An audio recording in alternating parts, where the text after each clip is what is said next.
Hello, everyone. Thank you for having me back. My name is Glen Chapman. I am a linguist, researcher, and first and foremost, a teacher. I concentrate on English for academic purposes. My doctorate centers around learning English in a higher education setting. My good friend and colleague, and the founder of Mindset News, Dr. Jessica Ash, asked if I would put together some lessons on English for those who would attend university in the United States. This lesson is about grammatical aspect, or how English verbs move through time.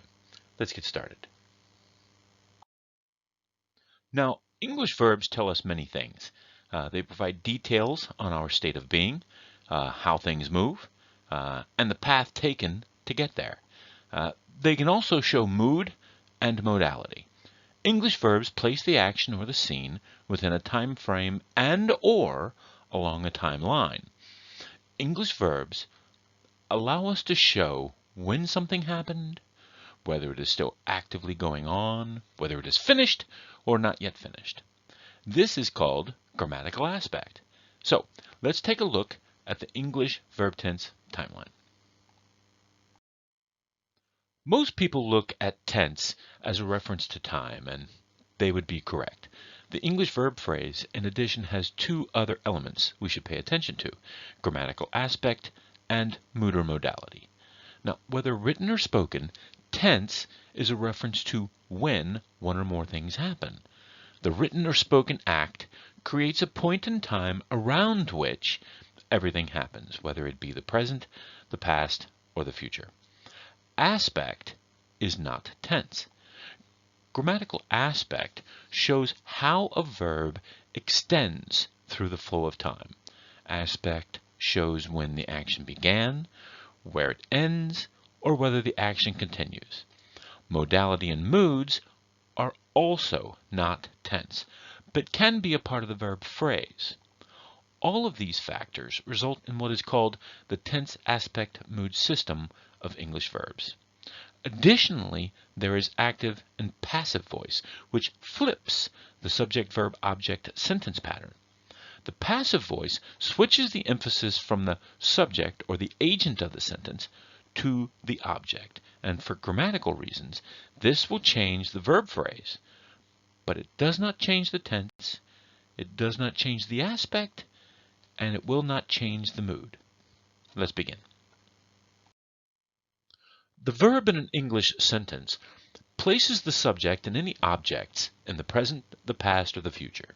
The aspect of the verb clarifies whether the action is ongoing, in progress, or finished. This is the difference between a progressive verb and a continuous verb.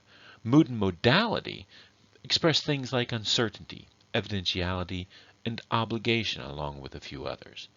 Therefore, an English verb's tense is connected to grammatical and semantic elements which likely differ somewhat or greatly from a language learner's first language. Alas, let's do the math. English has 12 tenses, 2 aspects, 5 moods, and 2 voices. That's 240 different possible verb-phrase combinations.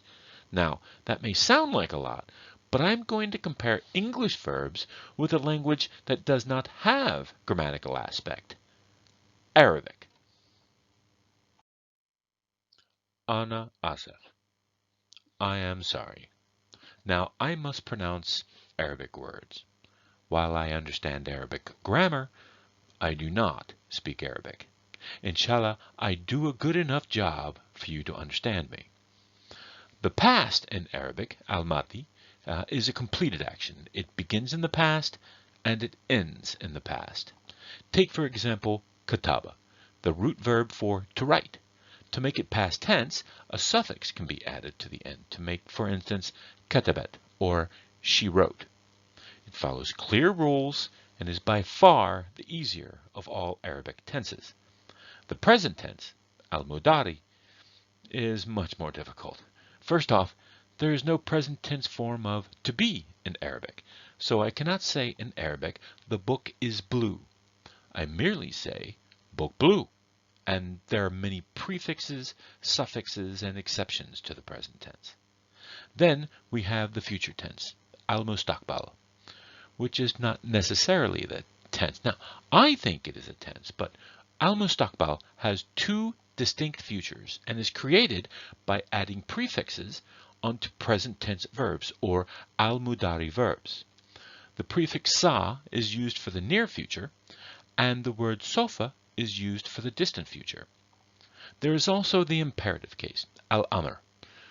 It's to give orders or polite request, which isn't a real tense, but I thought I'd include it because the elif and hamza, which denotes the imperative case, acts as the verb to do in English. I will ask you to do this or do that. This leaves us with 13 person, number, and gender forms multiplied by 9 tense or mood combinations, only to be multiplied again by 17 form or voice combinations, resulting in nearly 2,000 possible verb forms from a single root. 240 verb forms doesn't look too bad now, does it? The good news is English has only 5 verb forms: the infinitive, third person singular present indicative. That's the present tense third person verb that puts an S on the end of the verb, like he writes, she drives, or it runs. There is the past, past participle, and present continuous progressive. So let's take a look at examples of grammatical aspect. There are no better verb forms in English to show grammatical aspect than present progressive and present continuous verbs. Present progressive verbs show how the actions performed by the agent, that is the subject of our sentence, how they are ongoing and active, but are not yet finished. In other words, the timeline continues even after the sentence ends or we stop speaking. Present continuous verbs, they show the agent proceeding in a more long-term goal. The agent isn't active right now. The verb isn't ongoing. The task is not yet finished, but there is a process, there is a state where the activity is proceeding so that the project can be completed. Let me give you some examples. Fatima is reading her book. Now, this likely expresses a dynamic activity. Fatima has a book, the book is in her hands, and she is actively reading that book right now, but has not yet finished, so the action isn't completed. Let's take a look at another. Fatima is reading Animal Farm. Now, in this example, Animal Farm is a book that is normally assigned for homework in the United States. She may be actively reading that book right now. It might actually be in her hands, but Fatima may also have just started reading that book, and the book could be on her desk, the book could be in her book bag. This aspect illustrates a longer-term goal. The action is not going on right now, but it's in the process of being completed, even though it's not completed yet. So this is the present continuous form of the verb. There is a big difference between Arabic, where it has an action in the past that begins and ends in the past, or the present tense, where we are talking about an action that is not moving anywhere, or the future, where it is something that is indefinite, or it's in the near or distant future in Arabic grammar. There's a big difference between how the verb in English moves through time. Now, I have talked about English verb tenses as we use them in academic writing, and the most common are the simple present, the present perfect, the simple past, and the simple future. In the present perfect, we have actually 2 different sentence types that we can use. Let's take a look at our examples. At number 3, I have traveled that road. I have traveled that road. That is in the past tense. It is something that happened in the past and ended in the past. Let's take a look at the example just below it. She has had a sore thumb for 2 days. Now we have a time frame. The time frame doesn't begin the sentence. The time frame is at the end. It's introduced with a prepositional phrase. So she has had a sore thumb is something that happened in the past, in the indefinite past, and it ended. But as soon as we put a time frame on the end, now we have something that began in the past, it continues to the present, and actually can continue even into the future. So when we choose which verb phrase to use, which tense and which grammatical aspect, let's make sure that we choose the right one. Let's do a review of present tense. We'll start with simple present. When you use simple present, you are describing a routine. It's something that you always do. I eat pizza, she composes stories, we repair jewelry. This is something that you have done in the past and will likely continue into the future. Present continuous and progressive verbs. When you use present continuous progressive, this is happening right now, either actively or you're in the state of trying to complete it, even though it isn't completed yet. The examples: I am eating pizza, she is composing a story, we are repairing jewelry. I am eating pizza. If I am eating pizza, am I actively chewing and eating the pizza, or am I in the state of doing it? She is composing a story. Is she actively typing? Is she actively writing? Or is she only thinking about what she's going to write? Whether it's continuous or progressive depends on the evidence that you have, and we need to choose wisely here. Present perfect verb. The action in present perfect is relatively complete, unless we tack on, through a prepositional phrase, a time frame onto the end. Let's take a look at our examples. I have eaten pizza. She has composed stories. We have repaired jewelry. This is something that happened in the past and completed in the past, and it isn't habitual. It's something that we've done maybe once or twice, but we haven't done a lot of it. Let's take a look at present perfect continuous. In this verb tense, the action begins in the past and continues into the present. Here we must have a time frame tacked onto the end. Let's take a look at our examples. I have been eating pizza all week. She has been composing stories all her life. We have been repairing jewelry for 3 years. In the present perfect continuous, or the progressive verb, the action begins in the past and it continues into the present, but it will also likely continue into the future as well. Now let's take a look at past tense. I will say, I have studied French, I have studied German, my Spanish is very, very bad. I find past tense in my additional languages to be quite difficult. Arabic is not difficult in the past tense, so you might find past tense in English a little daunting sometimes. So let's take a look at how grammatical aspect affects how the verb in the past tense moves through time. First, we'll start with the simple past. For simple past, it includes a finished action in the simple past. He traveled to France yesterday. That is an action that began in the past and finishes in the past. Past continuous. When you use past continuous verbs, you are using 2 actions. However, one action is not finished in the past and the other is complete, but it's interrupting the other action. So let's take a look at how this works. He was traveling by bus when the deer crossed the road. Now, we have a continuing action in the past. We are talking about the past tense. He was traveling. So this is something that is continuing through our timeline. It is actively happening right now. Then another action happens that interrupts the first. The deer crossed the road. The question we have is whether or not the person who's traveling on the bus is still traveling on that bus. Does that action continue to the present or even into the future? We would need more information to actually know whether or not grammatical aspect has affected he was traveling. But when we talk about past continuous, we're talking about 2 actions. One action is not finished and another is interrupted.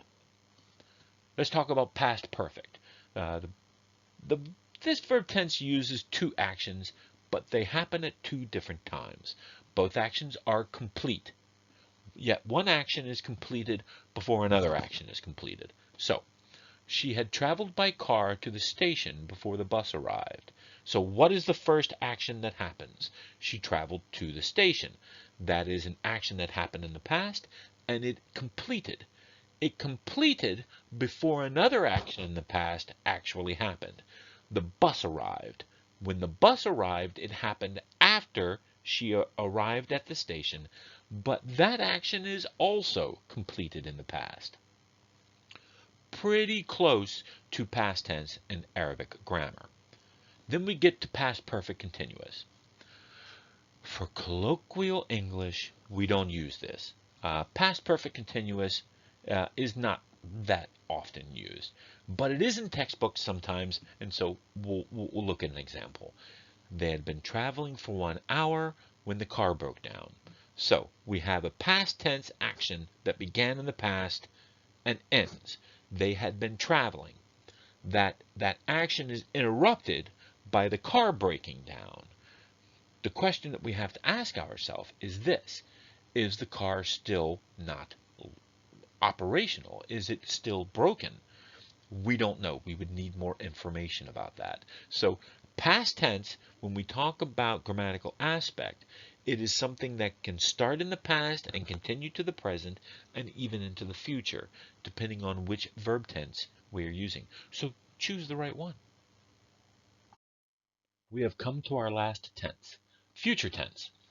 The simple future. This verb tense is about planning things to do in the future.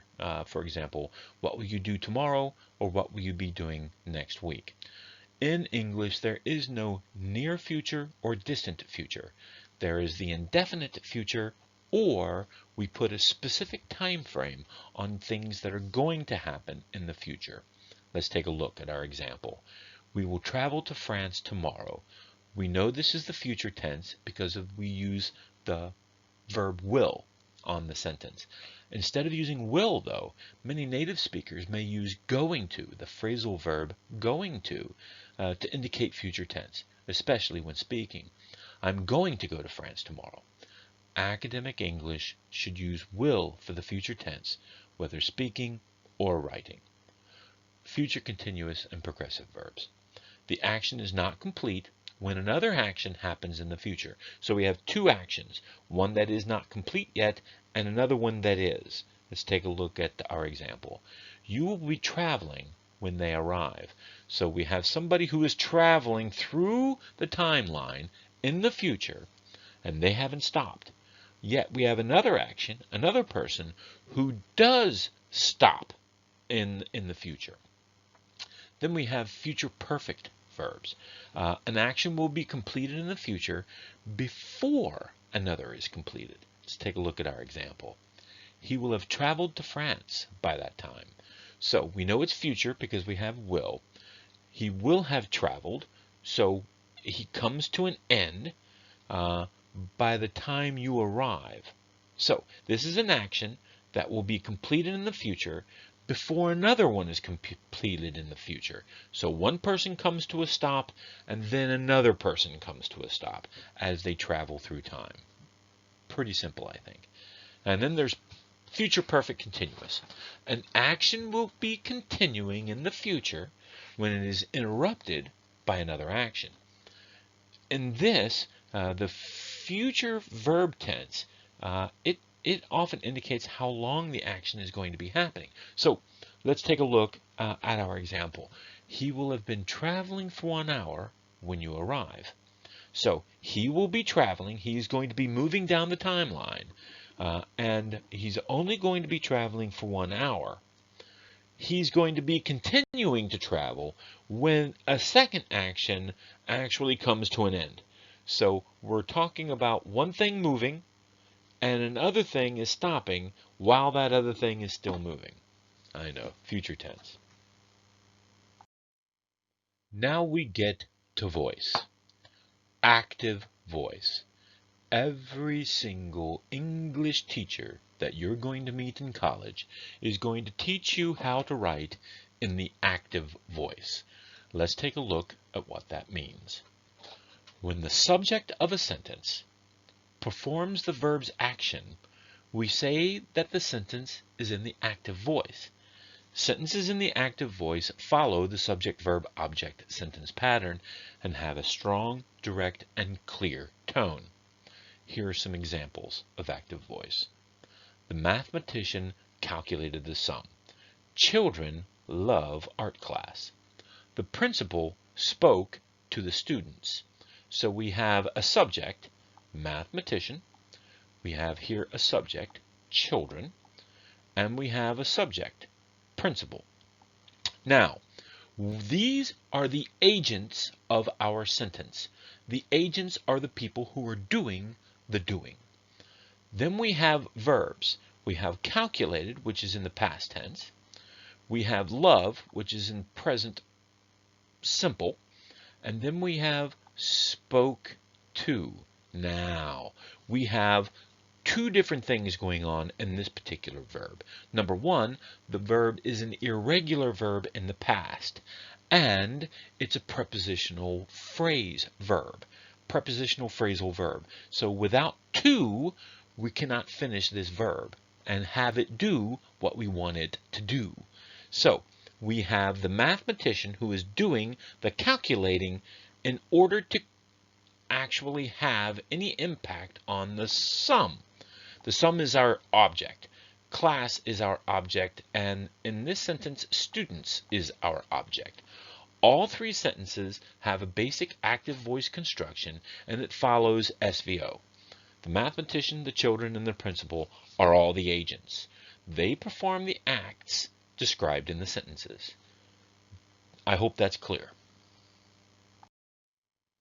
Oh no, the dreaded passive voice. You know, all those English teachers I was talking to you before, how they're going to teach you to write in the active voice? They're not going to like passive voice. Let me show you how you can recognize it. A sentence is in the passive voice when the subject of the sentence is acted upon by the verb.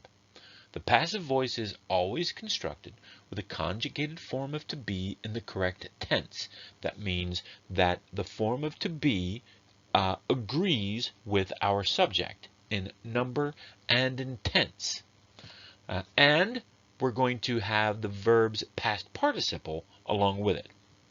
Doing this usually generates a preposition as well, and for these examples of the passive voice, we will transform the three previous active sentences to illustrate the differences.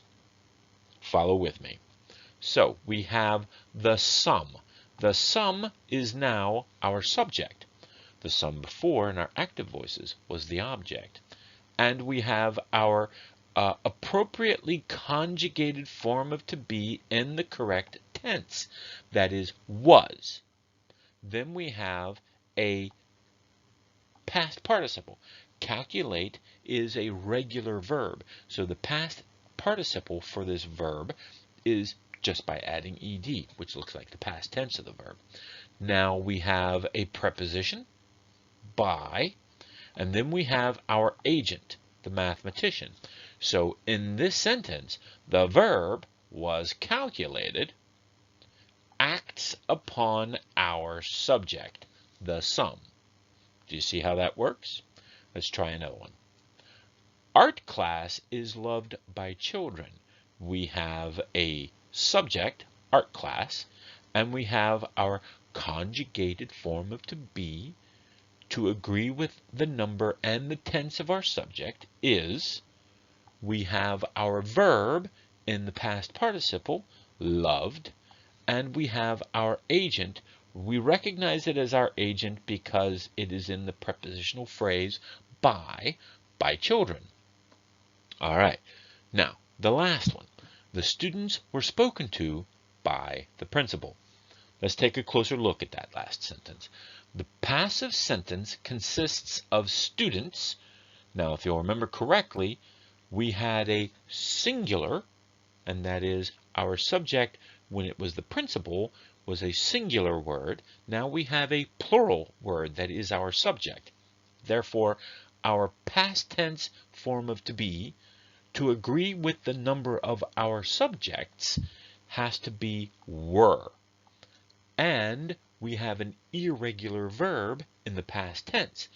Speak becomes spoken, or spoke in the past tense, which is the simple past.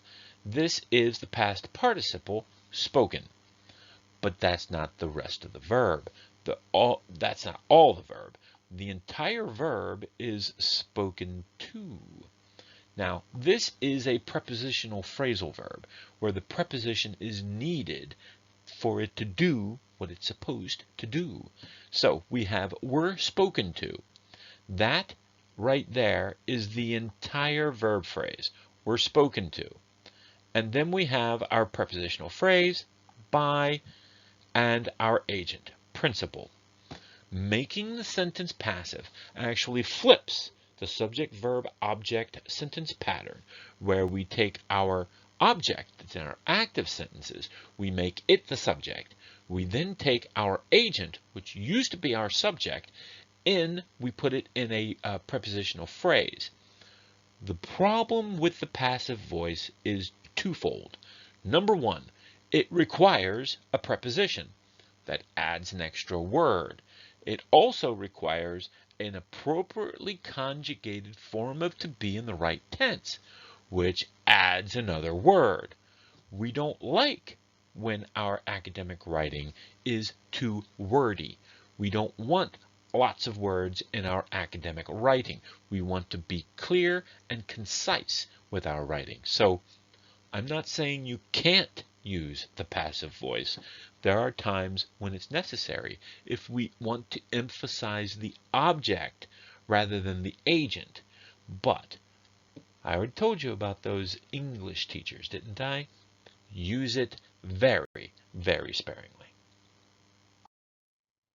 It wouldn't be English unless there is something strange going on, right? Here is just some plain weird verb tenses. The first one, future perfect progressive. She will have been living in Korea for 3 years by then. When is this going on? Where in the timeline is this actually happening? So let's take a look at it. So we have will. So we should realize that this is happening in the future. But where is the aspect going? At what point is the verb moving or stopping? Will have been. Living. So we're talking about something that is continuing in the future.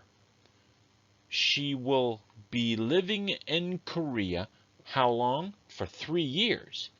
Then something is going to happen. So we have two actions.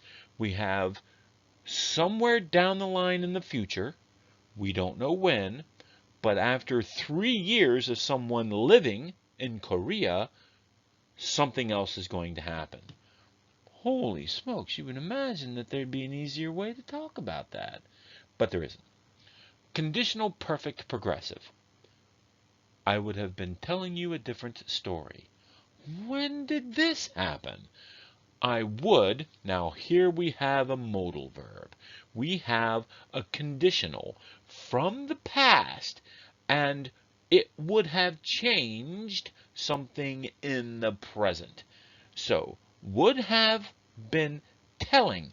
Telling is the progressive. You see that it is moving down the old timeline there. So, something in the past. If we changed it, the story I am telling you right now would be different. This is actually in the present tense, believe it or not. Historical present. This is actually a tense that you might come into contact with.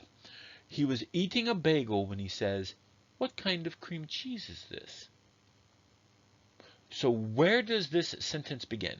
He was eating a bagel.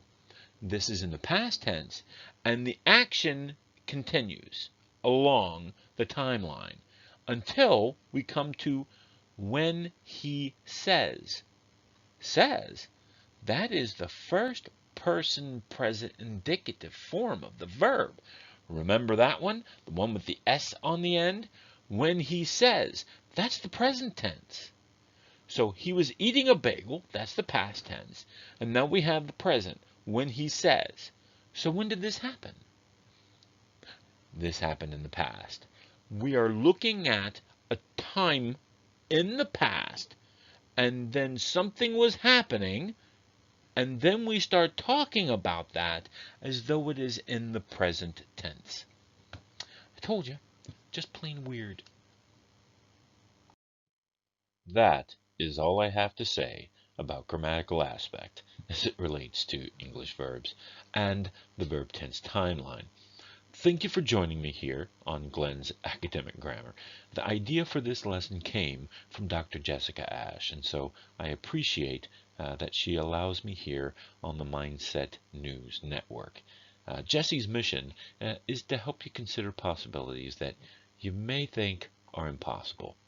The services of Mindset Growth are to educate, illuminate, and entertain. And so if you believe English for academic purposes is a part of your future, go ahead and hit that like button or join us here at Mindset News, where there are many other videos from experts in the fields of learning and education. And I would like to send a special thank you to my good friend and colleague, Dr. Ahmed Fahad, who checked my Arabic grammar, but he did not check my pronunciation, so don't blame him for that. I look forward to seeing you all again very soon. Bye-bye.